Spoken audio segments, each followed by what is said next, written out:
पूछा भगवान से, भोलेनाथ से, हे प्रभु शिवार्चन में, शिवलिंग में किन किन पुष्पों को शिव जी में अर्पित करना चाहिए और किन किन पुष्पों को चढ़ाने से शिव जी से कौन कौन से फल की प्राप्ति हुआ करती है, ये मुझे बताओ। इसी प्रश्न को आज नारद जी ब्रह्मा जी से पूछे हैं और इसी प्रश्न को सूत जी से सौनक आदि महात्मा पूछे। तो बोले महा ध्यान सुनेंगे। व्यास शिष्य महाभाग कथय त्वं प्रमाणता कै पुष्प पूजिता शंभो किम किम गच्छति वै फलम्। अपने जीवन में कौन कौन से पुष्प से कौन कौन से फल मिलते हैं, ध्यान सुनेंगे।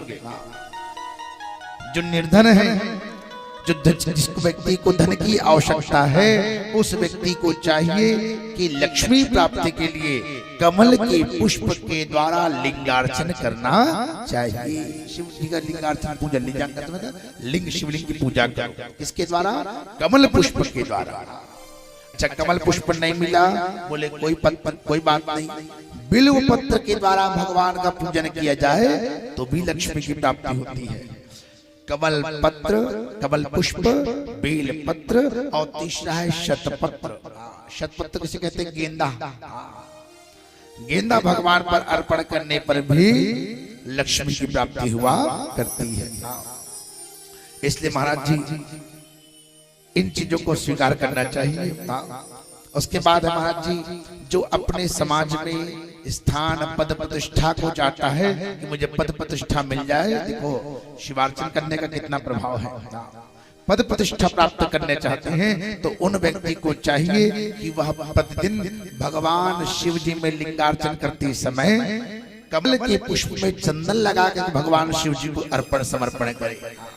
तो उस व्यक्ति क्या मिलेगा भैया? समाज में प्रतिष्ठा, यश, कीर्ति, स्थान की प्राप्ति हुआ करती है।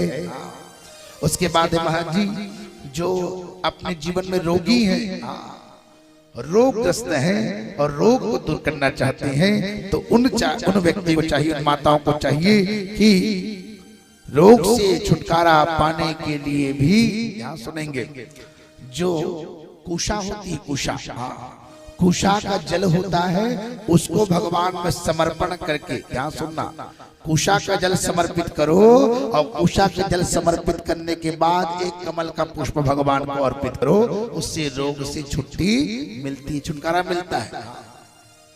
इसलिए हे माता बंधुओं, जो अपने जीवन में विद्या चाहता है, विद्या प्राप्त करना चाहता है, तो विद्या प्राप्त करने के लिए भगवान शिव जी को घृत से अभिषेक, घी के द्वारा, गाय के घी के द्वारा अभिषेक करो और भगवान पर घी का अभिषेक करने के बाद फिर कमल का पुष्प समर्पित करो। उससे उस व्यक्ति को घृत चढ़ाने से और कमल का पुष्प अर्पित करने से क्या मिलता है? विद्या की प्राप्ति हुआ करती है। यहाँ सुनना, बहुत कोई शत्रु है, शत्रु बहुत परेशान कर रहा है, तो शत्रु का नाश चाहते हो तो शत्रु के उच्चाटन के लिए बोले महाराज जी कमल के पुष्प जो 15,000 की संख्या में लिखे हैं, 15,000 कमल के पुष्प समर्पित करने पर भगवान जो है शत्रु का विनाश किया करती है। इसलिए इस प्रकार कमल का कमल पुष्प लिंगार्चन कीजिए। बोले महाराज जी उसके बाद जो अपने जीवन में आयु चाहते हैं कि हमारी आयु बहुत लंबी हो, तो आयु चाहने वाले व्यक्ति को चाहिए कि वह 1 लाख दुर्वा पत्र भगवान शिव जी पर समर्पित करे। 1 लाख दुर्वा पत्र भगवान शिव जी पर समर्पण करने पर आयु की प्राप्ति होती है।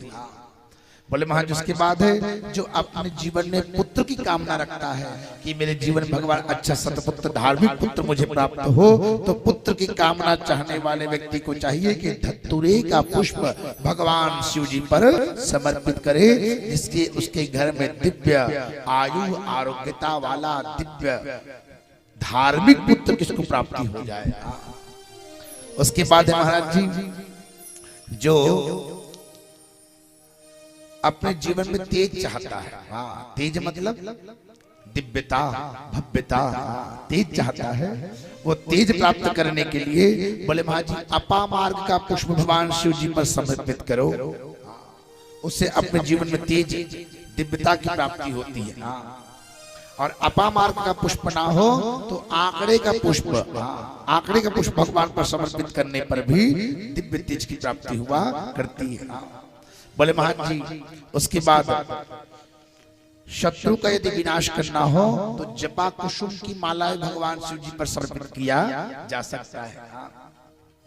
बोले महाराज जी, उसके बाद शमी पत्र, शमी पत्र शिव जी को अर्पण करने पर व्यक्ति को, बोले महाराज जी, शनि देवता जो होते हैं ना, वो उनकी क्रूरता कम हो जाती है। शनि से निवृत्ति करने के लिए व्यक्ति को चाहिए कि शमी पत्र भगवान शिव जी पर अर्पित करो। और शमी का पुष्प भी होता है, शमी पुष्प, और भगवान पर चढ़ाने पर शनि देवता प्रसन्न हो जाया करते हैं। इसलिए शमी पत्र के द्वारा शनि शांति हेतु यह कार्य करना चाहिए।